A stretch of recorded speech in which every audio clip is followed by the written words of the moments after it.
Nung araw, kahit tamis ng ating buhay, puno ng saya at ng kulay.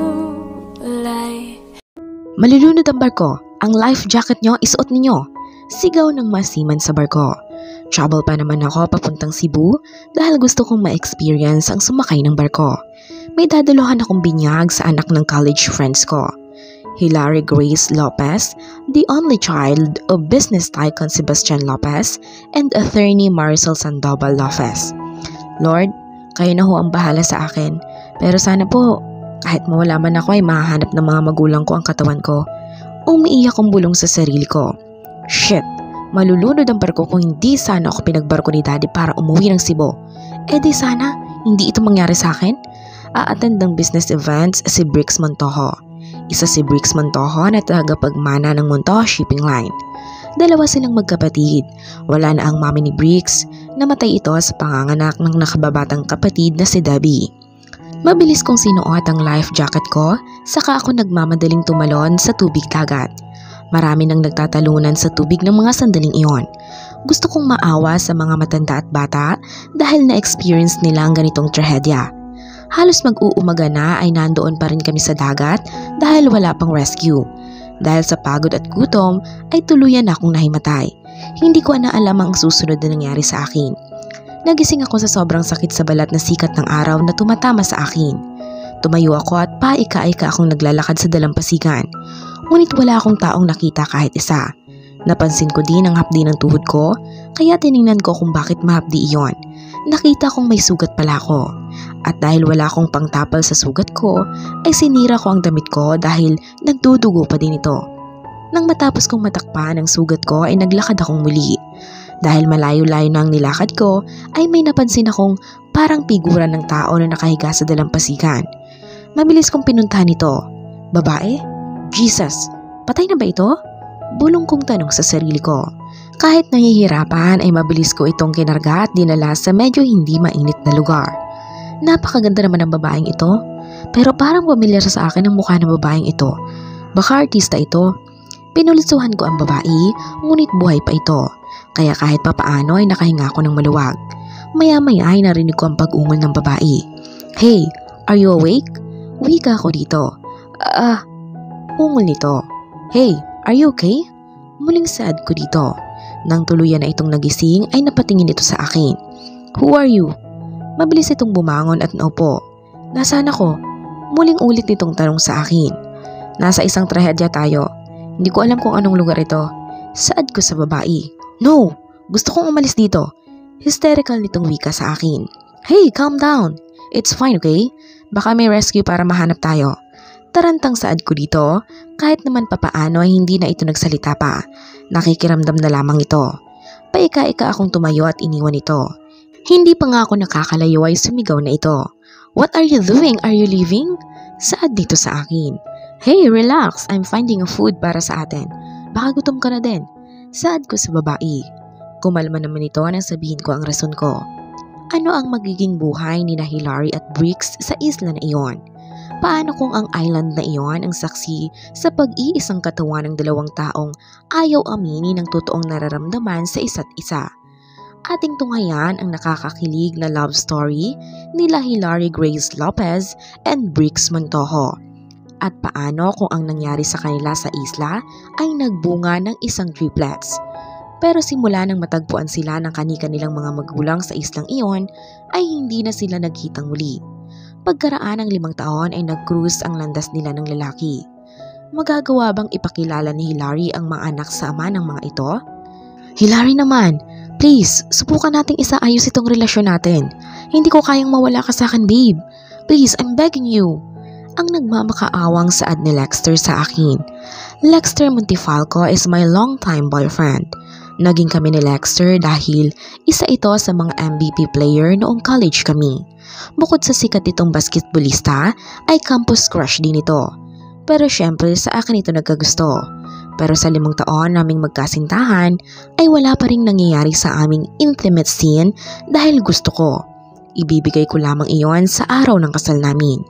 Pero mukhang hindi na matutuloy ang pangarap kong maikasal dito dahil nahuli ko itong may kasiping sa kama sa mismong 5 years anniversary namin. Sinira lang naman ito ang tiwala ko at pagmamahal ko sa lalaking ito.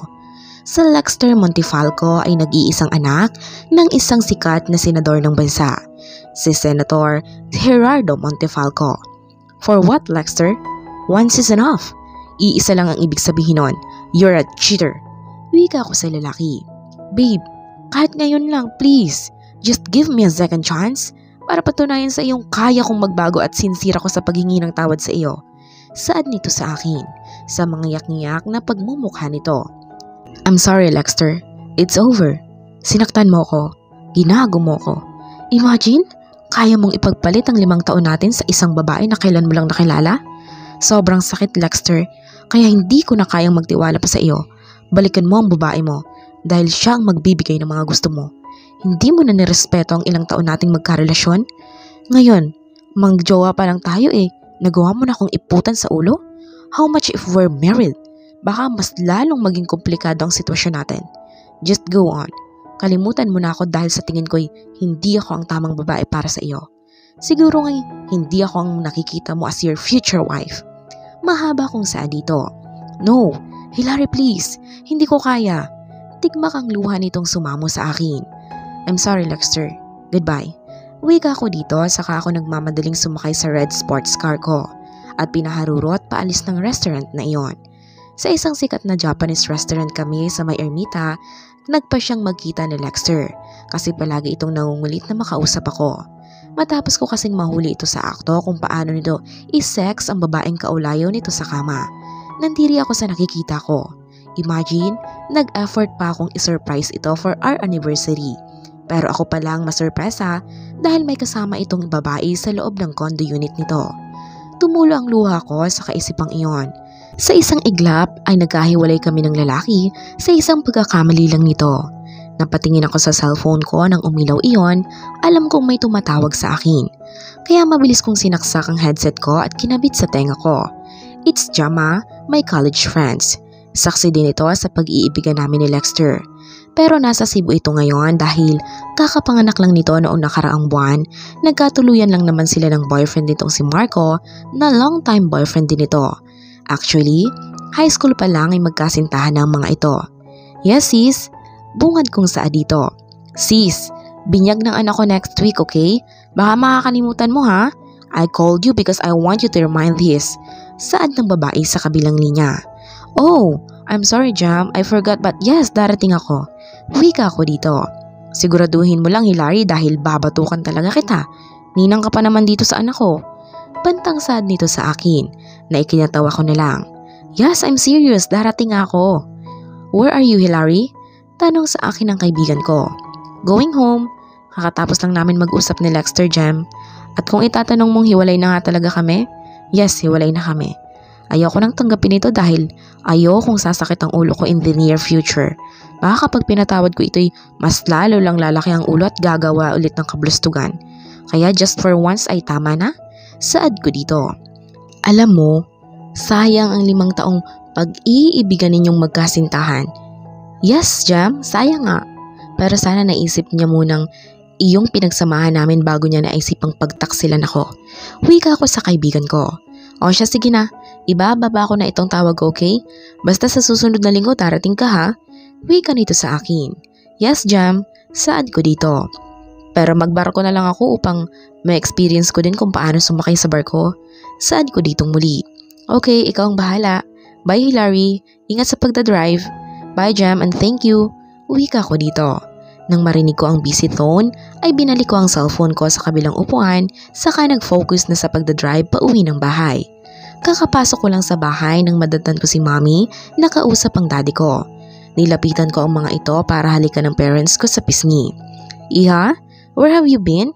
Kanina ka pa hinihintay namin ng mommy mo. Sasama ka ba sa amin sa Baguio bukas? Ang daddy Sebastian ko ang nagtanong sa akin. Dad, hindi na ho muna ako sasama. Kayo na lang ho ni Mommy para naman mas may time kayo sa isa't isa. Ako na ho ang bahala dito sa kumpanya natin. Ngiting saad ko sa ama ko. Iha naman, ayaw mo ba kaming kasama ng daddy mo? How about Isama mo na rin si Lexter para magkasama kayo doon. Suwestyon ng Mami Maricel niya. Mom, Dad, tapos na ho kami ni Lexter. We broke up na po. Saad ko sa mga ito. And why, iha? Anong nangyari? Si Daddy Sebastian ang nagtanong sa akin. Si Mami naman ay naghihintay sa sagot ko. He cheated on me, Dad, Mom. I saw his girl in his bed. They had sex. But he tried to ask me a second chance. Pero hindi ko na iyon ibinigay sa kanya. Para sa akin kasi, Mami, Daddy. Once is a cheater, always a cheater. Wika ko sa mga ito. Pero anak, baka kaya pang ayusin ninyo iyon. Try to listen his explanation. Bakit niya nagawa iyon sa'yo? Si Mami ang nagsalita. Umiling ako dito. Saka malungkot na tumingin sa parents ko. Hindi ko ho kayang tanggapin ang ginawa niya sa akin, Mami. Oo, mahal ko siya. Pero alam ko sa sarili ko na mali nang makisama at magpatuloy pa kami sa relasyong minsan na niyang sinira. Sagot ko sa mga ito. Pero matagal na kayo, anak. Ganoon lang ba iyon? Kaya mong itapon ang ilang taong relasyon ninyo? Ang daddy ko ang nagsalita. Sana inisip niyo po iyon, Daddy, bago niya ginawa sa akin iyon. Imagine, kaya niyang sirain ang relasyon namin. Ang 5 taon namin magkasintahan sa isang babaeng kakakilala lang niya. Saka alam ko na ho ang dahilan kung bakit nagawa sa akin iyon ni Lexter. Dahil kahit sa tinagal-tagal ng relasyon namin, Mommy, Daddy, iisa lang ang hindi ko pa naibibigay sa kanya. Ang sarili ko po. Pero tama naman ho ang desisyon ko, di ba? Hindi ako naging marupok pagdating sa kanya. Paano na lang ho kung sira na ang pagkatao ko at ginawa niya pa rin sa akin ito?